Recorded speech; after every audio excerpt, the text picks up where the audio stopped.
आज हम पढ़ेंगे दो चरों का रैखिक समीकरण अध्याय।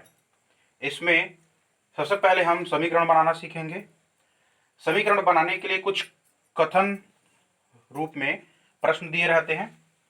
जैसे अगर बोला जाता है कि एक पेन और 3 पुस्तक की कीमत 50 रुपये है। एक पेन और 3 पुस्तक की कीमत कितना है? 50 रुपये है। तो इसको देखिए, दोनों चीजें अलग अलग हैं, तो इसको एक समीकरण बनाया जा सकता है। कैसे?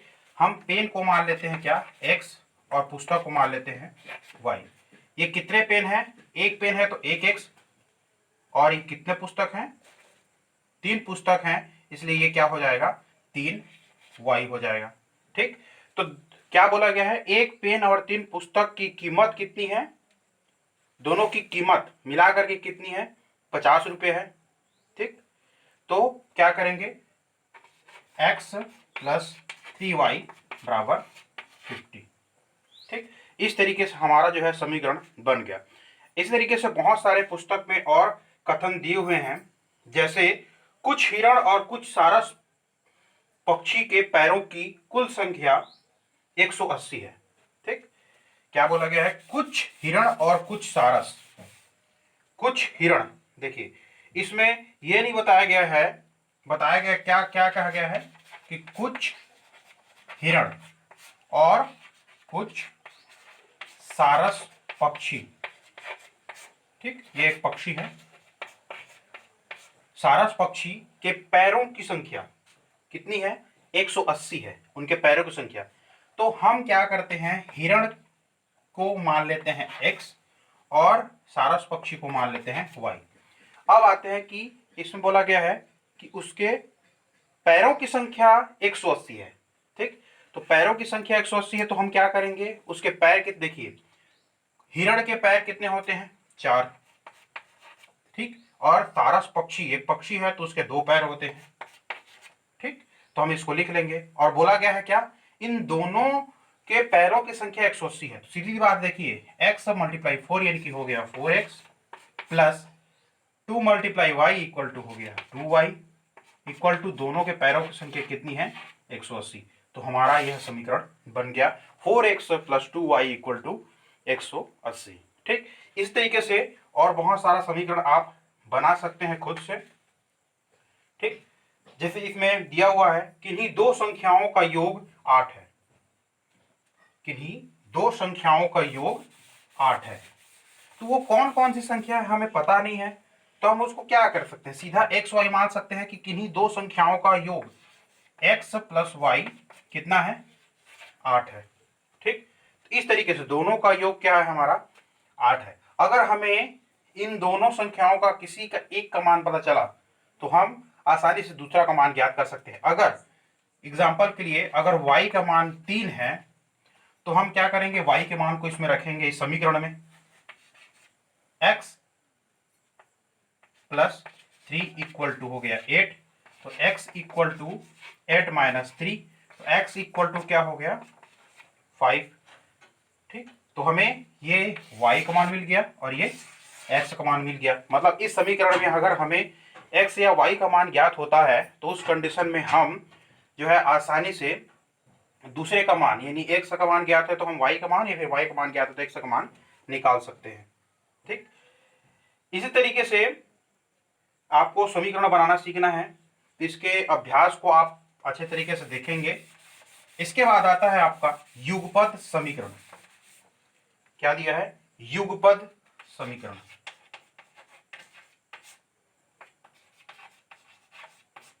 ठीक, युगपद समीकरण में जैसे इसमें प्रश्न दिया गया है कि एक पिता ने अपने 2 पुत्रों सौरभ और संतोष में 8 रुपए बांटे। क्या बोला गया है कि सौरभ और एक और बेटा है उसका संतोष, ठीक, में कितने रुपए बांटे? कुल 8 रुपए बांटे। ठीक, ये कंडीशन दिया हुआ है। क्या हम यह जान पाएंगे कि सौरभ और संतोष को कितने कितने रुपए मिले? ठीक, तो हम ऐसे में नहीं जान पाएंगे। हम एक कंडीशन है, देखिए इसमें एक कंडीशन हम फॉलो कर सकते हैं।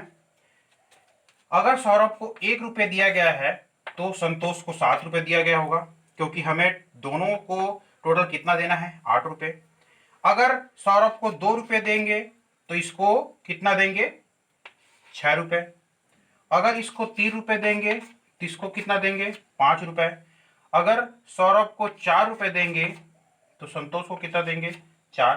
ठीक, यही कंडीशन बढ़ता है। अगर इसको 5 रुपये देंगे तो इसको कितना, 3। और अगर इसको 6 रुपये देंगे तो इसको 2। और अगर इसको 7 रुपये देंगे तो इसको कितना, 1। ठीक, इस तरीके से उसके कंडीशन हो सकते हैं। तो आपको ध्यान में रखना है कि इसमें एक और कंडीशन दे सकता है। ये तो हमारे लॉजिकल वैल्यू की बात हो गई कि अगर सौरभ और संतोष को इतने रुपए मिलते हैं। इसमें एक कंडीशन दिया गया है कि अगर सौरभ व संतोष को जो पैसे हैं उसको देने के लिए कहा गया है कि सौरभ को संतोष से तिगुने रुपये मिले। तो पहला जो हमारा समीकरण बन गया है कि x plus y equal to 8, ये सौरभ ये संतोष। ठीक, ये हमारा क्या है, पहला समीकरण हो गया। दूसरा कंडीशन कहा क्या गया है कि सौरभ को संतोष के 3 गुने रुपये दिए। सौरभ को संतोष के 3 गुने रुपये दिए, तो ये हमारा दूसरा समीकरण हो गया। तो हम क्या करेंगे, हमें x का मान मिल गया है। ठीक, x का मान मिल गया है तो हम x के मान को पहले समीकरण में रख देंगे। तो देखिए x बराबर 3y रखना है तो यहाँ पर हम 3y रख देते हैं। ठीक, तो ये हो गया 3y धन y बराबर हो गया 8। ठीक, 3y और 1y हो गया 4y बराबर 8। तो y बराबर क्या हो गया, 8/4। 4 एकम 4 और 4 दूने 8, यानी कि कितना हो गया, y बराबर मान 2। ठीक, इस तरीके से हमें y का मान मिल गया। और अब अगर हमें y का मान मिल जाता है तो उस कंडीशन में हम क्या करेंगे, इस वाले समीकरण में y का मान रख देंगे तो हमें x का मान मिल जाएगा। तो देखिए x बराबर 3, y का मान कितना है 2, तो हम y की जगह पर रखेंगे 2। तो क्या आ गया, x बराबर 3 दूने 6। तो देखिए हमें जो है x बराबर 2 और x बराबर 6 और y बराबर 2 हमें मान मिल गया। ठीक, तो हम इसको कह सकते हैं कि संतोष को 2 रुपए और सौरभ को संतोष का 3 गुना, यानी कि 2 तिया 6, तो संतोष को 6 रुपये मिले। ठीक, इसी तरीके से और कुछ सवाल हैं, उनको भी हल कर लेते हैं। जैसे इसमें एग्जाम्पल के लिए दिया है हिरण और सारस के लिए। पहले हमने समीकरण बनाना में एक चीज सीखा था कि हिरण और सारस पक्षी के पैरों की संख्या 180 है। ठीक, तो हम उस समीकरण को लिख लेते हैं। हिरण और सारस पक्षी के पैरों की संख्या, तो क्या हो जाएगा, ये पहला हमारा समीकरण 4x + 2y = 180। और इसमें एक और कंडीशन दिया गया है कि हिरण और सारस पक्षी की आंखों की संख्या 120 है। तो देखिए दोनों की आंखें ही बराबर हैं, क्योंकि दोनों की आंखें 2-2 हैं। ठीक, कितना है, 120 है। तो हमें क्या करना है, इसको ज्ञात करने के लिए हम क्या करेंगे, प्रतिस्थापन विधि। हम क्या करेंगे, देखिए 2y का मान दिया हुआ है, हम इसमें अगर y का मान पहले समीकरण में डाल देते हैं तो हमें x का मान मिल जाएगा। उस कंडीशन में हम y का मान भी ज्ञात कर सकते हैं। तो जैसे कैसे कर सकते हैं, देखिए ध्यान से, हमें पहले इस समीकरण से y का मान निकालते हैं। तो क्या करेंगे, हमें 2y इसको यही रखना है, 2x को पक्षांतर करना है। तो ये हो गया 120 ऋण 2x। ठीक, तो 2y इसको वैसे ही रहने देंगे, क्योंकि हमें ऊपर वाले समीकरण में 2y दिया हुआ है।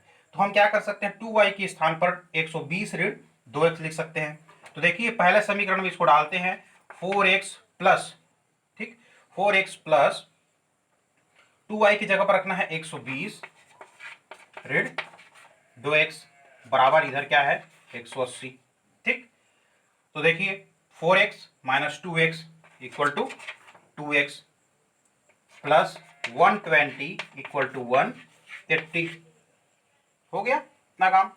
अब इसको घटाने पर क्या मिलेगा, 2x इधर ही रहेगा, 120 को हम पक्षांतर कर देंगे तो 180 में 120 गया, कितना आएगा 60। ठीक, तो 2x इक्वल टू 180 माइनस 120। ठीक, तो 2x इक्वल टू 60, तो x इक्वल टू 60 अपॉन 2, तो 2 या 6, ये आपका आ गया 30, यानी कि x का मान कितना मिल गया हमें 30। ठीक, तो इसको याद रखेंगे, x का मान हमें कितना मिल गया 30। तो अब इस x के मान को अगर हम इन दोनों समीकरणों में से किसी भी एक समीकरण में रखते हैं तो हमें वो मान मिल जाएगा। हम क्या करते हैं, पहले ही समीकरण में रख देते हैं। x बराबर हमें कितना रखना है 30, तो ये है 4, x की जगह पर रखेंगे 30 धन 2y बराबर 180। ठीक, उसके बाद ये हो गया 4 तिया 12 धन 2y बराबर 180। ठीक, तो 120 को फिर से वैसे ही पक्षांतर कर देंगे, तो ये हो गया 2y इक्वल टू 180 माइनस 120। ठीक, तो इसमें भी 2y इक्वल टू 60 हो गया, तो y इक्वल टू 60 अपॉन 2 यानी 30। तो इसमें भी y का मान कितना मिला 30। ठीक, इस तरीके से हमें x और y के मान मिल गए। ठीक, तो हम इसको कह सकते हैं कि इसमें x यानी हिरण जो है 30 रहेंगे और सारस पक्षी भी 30 रहेंगे उसके पैरों और आंखों की संख्या के लिए। ठीक, इस तरीके से और अभ्यास के लिए प्रश्न दिए हुए हैं पुस्तकों में, तो उसको आप लोगों को ध्यान में रखना है और बनाने की कोशिश करना है। आलेखी विधि से भी इसको बनाया जा सकता है। जैसे मैं इसको पुस्तक में ही इसको अच्छे तरीके से समझा दूंगा, जिसको आप लोग ध्यान में रखेंगे। जैसे आपको करना क्या है, ये जो दो समीकरण दिए हुए हैं उससे पहले हमें क्या करना है, y का मान निकालना है। पहले समीकरण से हम y का मान निकालेंगे तो क्या होगा, 2y equal to 180 minus 4x। ठीक, तो y इक्वल टू क्या हो जाएगा 180 माइनस 4x अपॉन 2। ठीक, ये काम कर लेंगे। इसको और हल किया जा सकता है, जैसे ये फिर ऐसे ही रहने देंगे, कोई दिक्कत नहीं। ठीक, अब हमें क्या करना है, जब हमें y का मान मिल गया है तो हमें x को मानना है। कैसे, x बराबर हमें रखना है जैसे कंडीशनल 10, 20, 30, 40, 50, इस तरीके से मान रखना है। तो हम एक तालिका बना लेंगे। किस प्रकार की तालिका, जैसे इसको बिठा देंगे 180 माइनस 4x अपॉन 2। ठीक, हमें एक तालिका का निर्माण करना है इस तरीके से, ये है x और ये है y। ठीक, तो हमें x को मार रहे हैं, तो देखिए जितना माने हम उसको लिख लेते हैं 10, 20, 30, 40 और 50। ठीक, तो अब हम क्या करेंगे, जो हमें निकाला था मान x y बराबर 180 ऋण 4x अपॉन 2, इसमें हम मान रखते जाएंगे। x की जगह पर रखेंगे एक बार 10। ठीक, तो इस तरीके से अगर हम रखते जाते हैं तो हमारा मान जो है आसानी से आ जाएगा। कैसे, जैसे आप इसको सीधे बात है, x बराबर यहाँ पर रखना है 10, तो 10 चौक 40, 180 में 40 घटाएंगे कितना आएगा 140। ठीक, 180 में 40 घटाएंगे 140 आएगा, 140 बटे 2 यानी कि कितना आ गया 70। ठीक, इस तरीके से निकाल लेंगे। यहाँ पर 1 सके 20, एक बार 20 मान रखेंगे, एक बार 30, एक बार 40, एक बार 50, इस तरीके से हमें y के मान अलग अलग मिल जाएंगे। तो इस तालिका में आपको भर लेना है। ठीक, इसके बाद ये तालिका देखिए इस तरीके से 50, 30, 10, 50, 30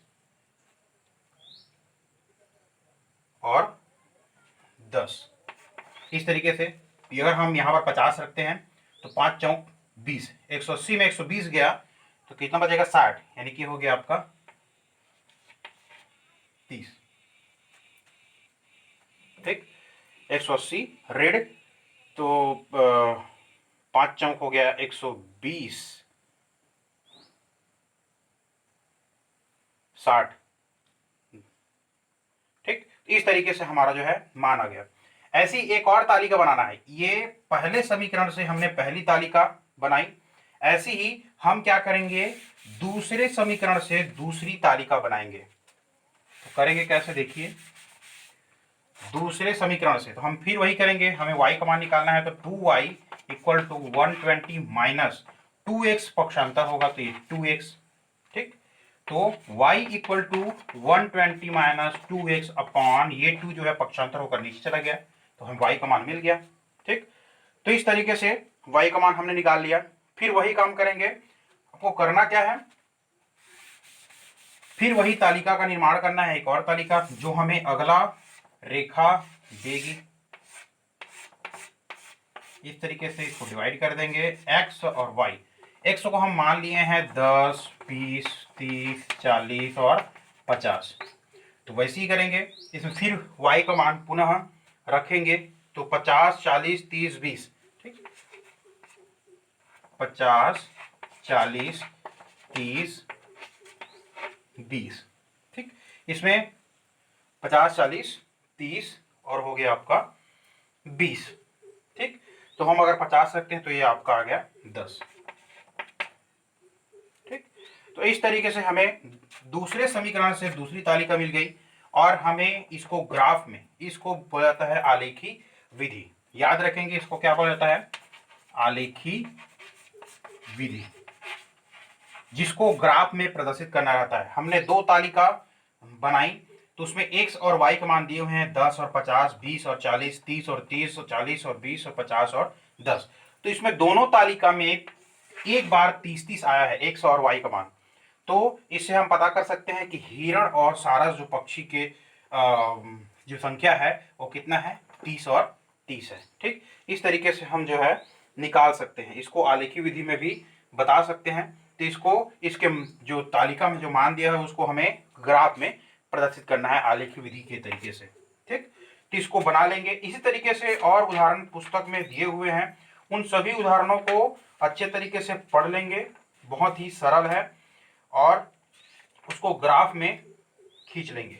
ठीक, इसमें युगपत समीकरण में आलेखी विधि बनाने के लिए आलेखी विधि में 3 कंडीशन आ सकते हैं। आलेखी विधि में आपके 3 कंडीशन आ सकते हैं। आलेखी विधि में जो है ग्राफ बनाने के लिए, पहला तो प्रतिच्छेद करेगा। ठीक, प्रतिच्छेदी रेखा मिलेगी हमें। ठीक, दूसरा समांतर रेखा मिलेगी। ठीक, और तीसरा संपाती रेखा मिलेगी। ठीक, प्रतिच्छेद मतलब ये ग्राफ में कुछ इस तरीके से एक दूसरे को इस कटान बिंदु पर काटेंगे। ठीक, और समांतर यानी ये जो है आपस में समान अंतर में दो रेखाएं मिलेंगी। संपाती मतलब दो, इसमें जैसे दो समीकरण मिलेंगे, उन दोनों समीकरणों के मान जो है बराबर रहेंगे और उसका एक ही रेखा हमें मिलेगा। ठीक, यही संपाती रेखा है आपका। तो ये 3 कंडीशन आपको मिलेंगे, प्रतिच्छेदी रेखा, समांतर रेखा और संपाती रेखा। ठीक, तो इसको ध्यान में रखेंगे, और इस तरीके से जो है आपका पहला प्रश्नवाली कंप्लीट हो गया। आपको कल जो है 3 ऐसे विधियों के बारे में बताया जाएगा जिससे आप x और y के मान आसानी से ज्ञात कर सकते हैं।